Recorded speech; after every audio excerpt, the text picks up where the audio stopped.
श्री गोपाळ कृष्ण भगवान की जय। लीळा नंबर 357। काकोस आला द्वारावतीला न जाताच द्वारका दर्शन।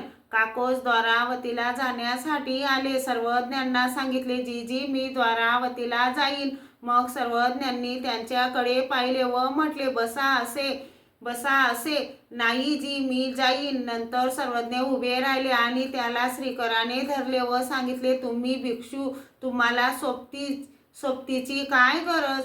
पुरुषाचे या ठाया जाईजे, तरी तेथीचे काही एक गोमटे घेऊन निघीजे। काकोसाला बसविले आणि त्याला शक्ती संचार केला। ते पाहू लागले, तेथेच त्यांना सोन्याची द्वारावती दिसू लागली। सर्वज्ञ यादवासहित सिंहासनावर बसलेले आहेत असे सर्व बघितले। शक्तीचा संचार आकर्षिला।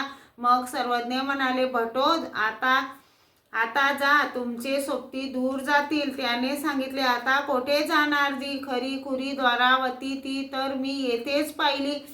मग त्याने आपली वडकटी सर्वज्ञांपुढे ठेवली। मग सर्वज्ञांनी त्यात तांबे पितळीच्या प्रतिमा होत्या, त्या पाण्यात घालविल्या। नक्षत्रे, माळा, उपकरणे होती, ती विकवून